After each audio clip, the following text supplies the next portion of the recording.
Hello and welcome to For the Love of You. I'm Reverend Portia Cavett, pastor of Clare Memorial United Methodist Church, as well as an active community member. So glad that you are joining us today as we recall and understand For the Love of You was an Isley Brothers song. But because I love you and care about you, and Jesus says, love one another as I have loved you, I want to make sure that we are taking care of ourselves and looking out for the health and well-being of all of our citizens. I'm happy today to have with me Shamari Huggins, a community volunteer, as well as Rastakura from Jamaica. Yes, I'm And so just so happy that these gentlemen have joined us today. And so we want to have a roundabout conversation that you might be informed, that you might be uplifted and want to likewise get involved and do the best for yourself as well as for our community. And so Shamari, thank you so much for sharing with me today. I know that I see you a lot now since I am the board chair of NOAA Clinic, the North Omaha Area Health, right at 56. Yes, 5620 Ames Street. Okay, right across the street from my church. So it's a free health clinic, and anyone and everyone is invited to share. And Shamari, tell us a little bit about the clinic and what you do there, as well as what you do in the community. Yes, I want to say I love what you're doing so far as a board director. You're definitely getting involved. And so my role with the clinic, for those who may not know, is outreach coordinator. Okay. And I also work with the youth programming.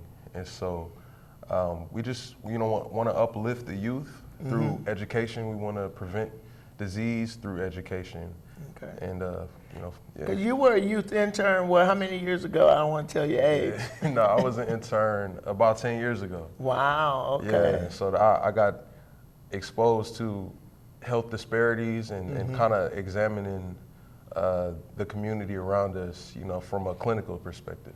Okay, and so it's up to us to bring about the changes. I mean, we realize that the health disparities are in the African American community. There's a lot of talk about trying to address those health disparities, but until we get down to the grassroots and actually touch people and touch the generations that come, are we really making a change? Right, and you have to extend yourself out to the youth. That's why it's called outreach.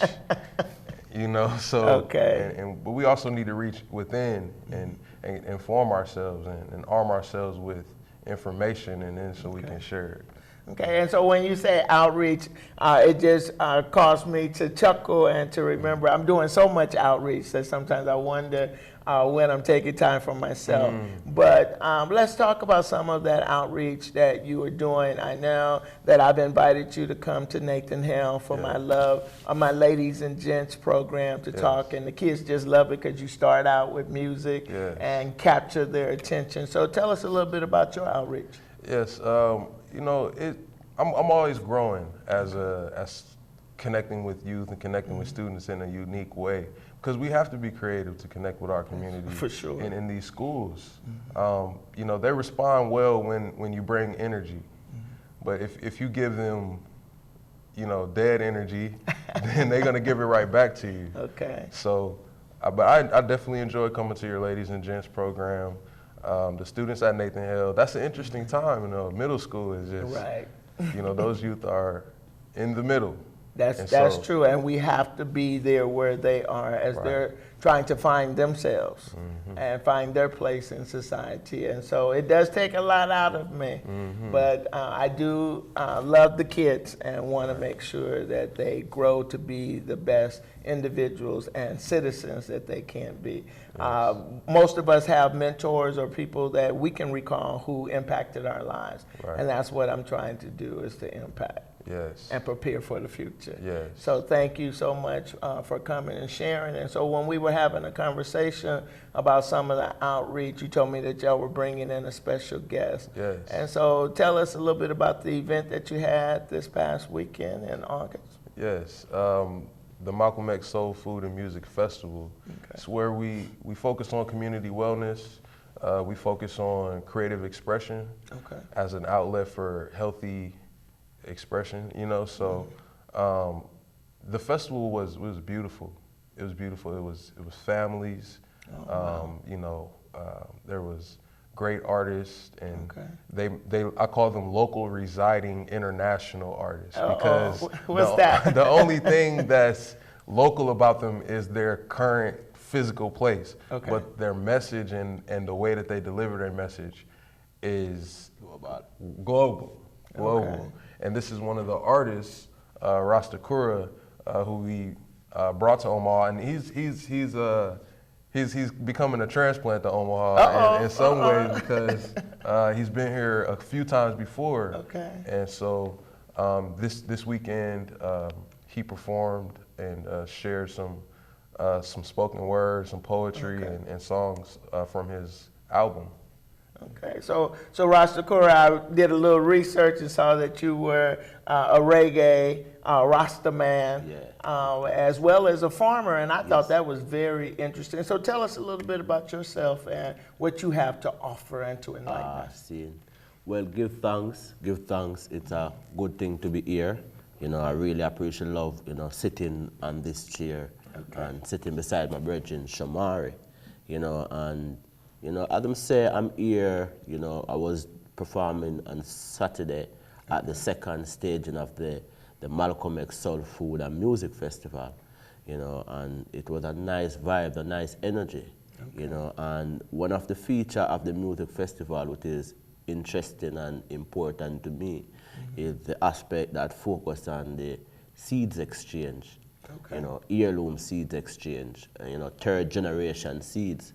Because one of the things about the seeds exchange is that we do something similar in Jamaica with the Mother Festival, which is this poem Words and Agro Festival, where we invite the farmers to bring their natural seeds and practice seeds exchange because we recognize the danger and the deadliness of GMO and chemical poisoning.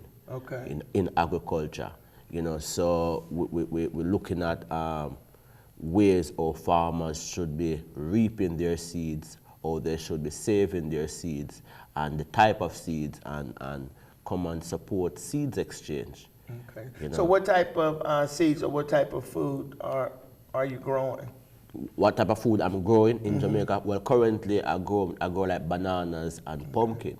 But what I'm focused on mostly is the practice of saving seeds and exchanging seeds, right? Because I know a lot of people that consume food, they don't have any form of knowledge about how the food is being produced.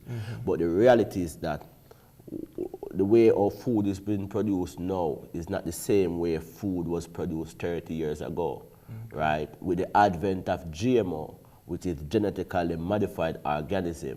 You know, when a seed is being genetically modified, it actually loses its ability to reproduce, right? So each time the farmer wants a stack of seed, they have to return to the seed stores, you know, but we know traditionally, you know, a plant produce food and seed, and you eat the food, and you can save seeds for planting of the next crop.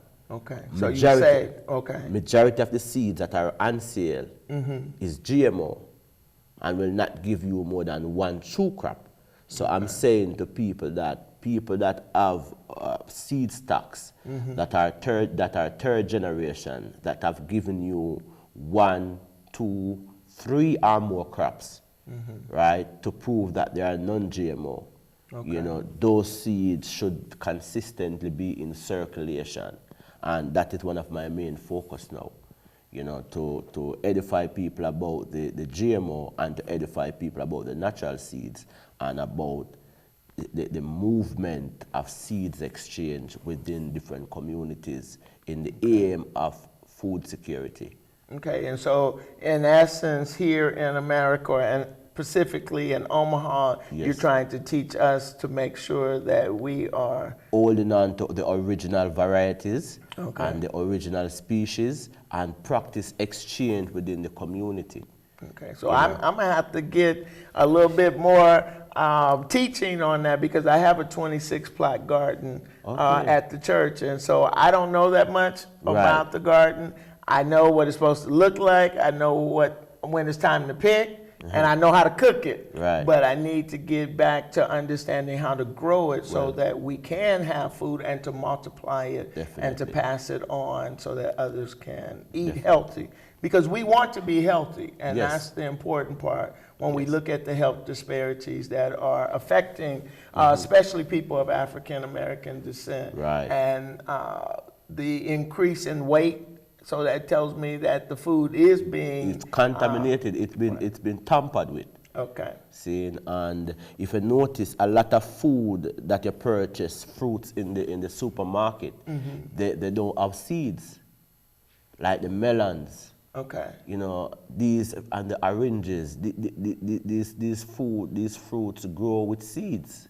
They grow from seeds, right? And now you can purchase an organic melon, and you don't find seeds in the melon, you know, and that is showing you that there's a big tampering that take place there. Okay. Right? So these are things that people need to start to examine about your food, you know, and we should always try to find out who our food sources are. Who are the people that is supplying our food? What are the chemicals that they use to grow these food? Recently in California, Monsanto was sued for $2 billion because of chemical poisoning that link is glyphosate to cancer. Right. So we're living in a serious time in agriculture now, and people need to become more aware of the food they put in their structure. Okay, and that's so important. I know for that Monsanto or it was the weed killer. Right. But then to think about all of the other seeds to Right. pesticides or whatever. And so it's important for us to grow our own foods. And that's one of the things here in Omaha that we are looking at is community gardens. Right. And no more empty pots, and different organizations are trying to make sure, because we've gotten away from growing that's our true. own food. That's true. Okay. So Seeds Exchange was a part of the festival, and also there's the Shabazz Garden, which a group. Where's that? Well, yeah, it's off of 33rd and Bedford. Okay. And this garden was established by volunteer work. Okay. And so, you know, the foundation, you know, people like Leo Lewis and you know, people that give a lot of energy, a lot of time, and they created this beautiful community garden. Okay. And part of the festival was, there was a tour, there's a path from the festival stage where the music and vendors were, a path to the community garden. So speaking to the community gardeners, we have to start to get interested in growing food. And so that's the important part, is to tell people about the gardens and what we need to be doing, and to help people to share. I know kids have no problem pulling weeds because they think that's fun, but we've got to learn how to take care of the soil and to prepare and turn it over. Fall is coming, so pretty soon we'll be turning over our garden, getting it ready for the winter. But then there are still some vegetables that grow late fall. But I like that part about the seeds, and I love watermelon, but it don't taste the same unless I get it from the south. The taste has been depleted, the nutrients has been depleted, and everything about the food has been depleted once you don't have healthy seeds, seeds that are able to reproduce consistently. Without that type of seeds, everything inside the food is being depleted and being cheated, you know, and you cannot cheat your health. No, because we're cheating ourselves, and when health professionals tell us to make sure that we're eating healthy and to get the proper rest that we need to be looking at what we're actually eating. No, most of the time just eating fast foods or different things is not always the case, because we know how to eat in moderation, but you have to look at how your food is being processed, how it is being performed or being brought to the table. That's another good reason why on the third Saturdays at Clare Memorial United Methodist Church, we have the Clare Cares food pantry, where we give out free food to persons between the ages of 10 to 2. And yes, I don't always know where the food is coming from. No, it's not always fresh food, But on the third Saturday, we try to make sure that we have food coming from the garden so that you can pick it up. Most of the time, it's going to be frozen meats or frozen vegetables and then boxed goods or canned goods. We know that's not the best, but still there are people out here who are hungry, people who are in need, and the society in which we live and the joblessness and the homelessness that is happening. We want to make sure that people do have something to put in their stomachs, but we have to come together to work and to bring about the positive change that we need. So as I learn a little bit more, I want to make sure that everyone in Omaha, and the reason why these gentlemen were here to tell us about the festival and the seeds, and to make sure that we are doing all that we can to make the best, not only for ourselves, but also for our community and for the future generation that is to come. So thank you again for joining us for The Love of You for this segment, and hope that you will continue to join in again. Thank you.